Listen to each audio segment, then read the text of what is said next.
Hey guys, so my next project is to hook up my washing machine. I got a used unit and new hoses here, new supply hoses. Now I am on a septic system, and from my research I've concluded that it's going to be necessary for me to install some sort of lint trap to capture lint that would otherwise go in the drain and could mess up the septic system. The trap that I found is a universal one. And what's interesting is on the instructions, it explicitly says not to use on systems that empty into a standpipe. And I had to Google standpipe to be sure, but unfortunately this drain is a standpipe. But I'm gonna have a workaround for that that will address the reason why I suspect that they recommend not to use that style of filter. But before I do that, what I'm gonna do is hook up my new hoses, and I'm going to verify the temperature. So typically we have our two pipes here for fresh water going into the washing machine. Typically the right side is cold water and the left side is hot. But I'm going to verify that by hooking up the supply. And I'm going to run these, I'm going to run the water out of this supply for a moment into the drain. So this is going to do a few things. Oh, and this is looks like this is the old drain from the old washer, so I'm going to discard that. I don't need that. So what I'm doing here is it's going to flush out any dirt or debris that may be present in the hose or in the pipes here. And after enough water runs, I can feel the temperature of the hose to verify if it's hot or cold. Now, the reason why it's important to flush out any dirt or debris is because if you look on the inlet of the washer, there's a tiny filter there that can get clogged. And if that happens, then the washer will take a very long time to fill up with water when you're trying to wash a load. So I can feel the hose feels like cold water. So that's cool. And I'm going to check out the valve as well. I can see drips are forming. So at some point I'm going to have to plan on replacing this valve. And with the corrosion present, I may have to replace this whole section here. But until then, I'm just going to keep an eye on this, make sure it's not leaking a lot. So I'll close this. Make sure that's tight. And I'll hook up the hotline. You can see these hoses are color coded. This one's blue, hot is red. I'm not sure if there's any internal differences on the hoses. I'm not sure if the hot hose is actually like rated higher for a higher temp, or if they just color code it to make it more helpful for the user. So now I'll run this one.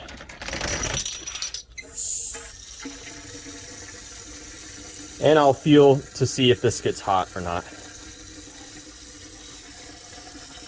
Now let's take a look at the way that the lint trap works. So it provides you with 2 lint traps and 2 zip ties. And the lint trap is basically a sock, for lack of a better word. It slips on over the drain and it's supposed to capture all the lint.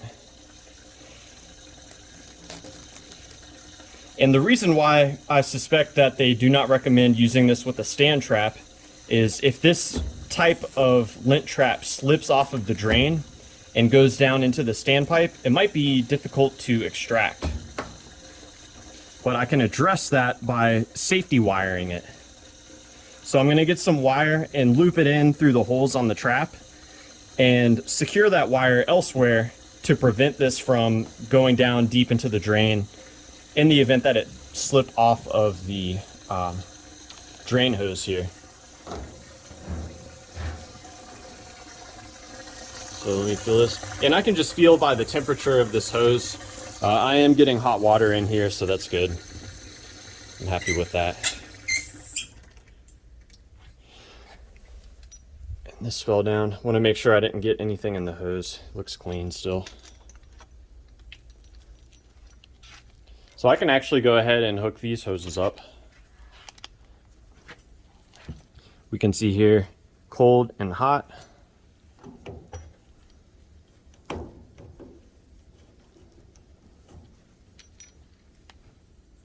And I want to make sure I'm not crossing these hoses.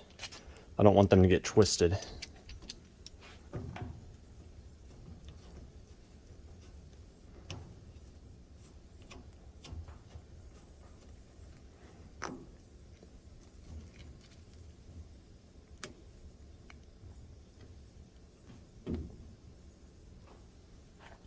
I'm gonna go ahead and turn this on, check for leaks.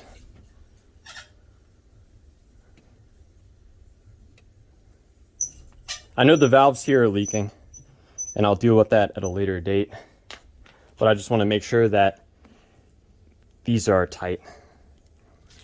Now let me get the wire and I'll show you how I plan on securing the lint trap. So here's my wire, got a razor and a spoon. The spoon is actually going to be the anti-slip device. So I gotta get some of this wire out here.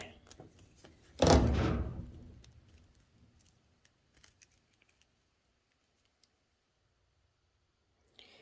I've got some wire. I'm going to cut off the insulation. I think wire strippers would be better, but in the move I have lost them. So I'm just dealing with what I have.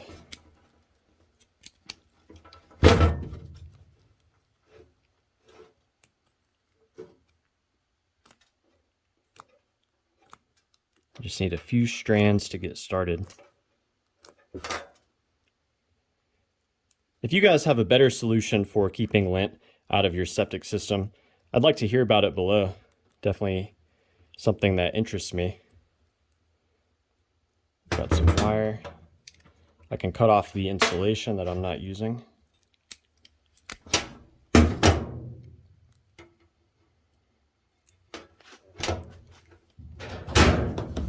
And I can get the trap here. My plan is just to put the wire strands in through the filter and just kind of capture it.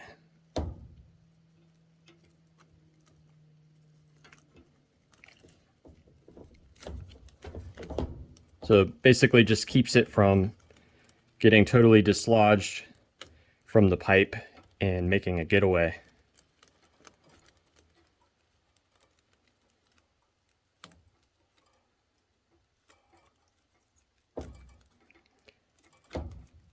I'll definitely want to verify that this works. So now, I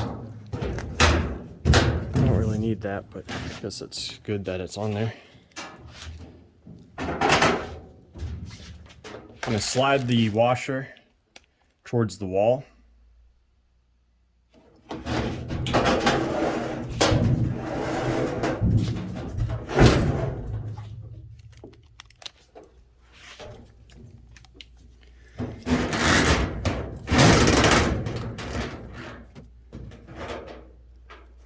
Guess I should have done this part before I hooked up the wire and everything.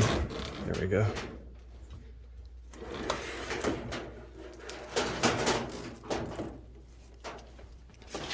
I never claimed to be a professional. Let's see. I might not have enough distance.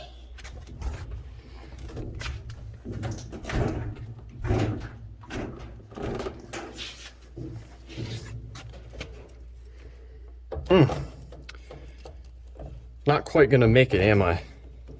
I wonder if I should use this. Maybe that's why this was here.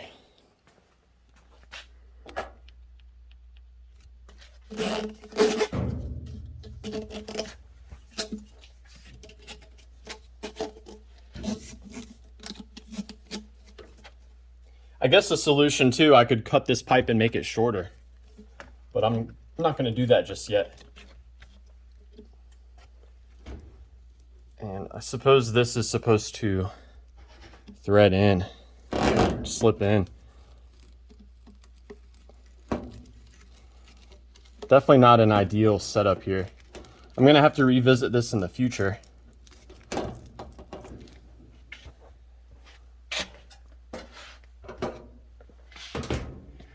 My original plan when I thought everything would hook up is I thought that this would slip into the top of the standpipe, and then the other end of the wire I could put through the center of the spoon, and the spoon is wide enough to where it could not go down into the pipe if the filter slipped off.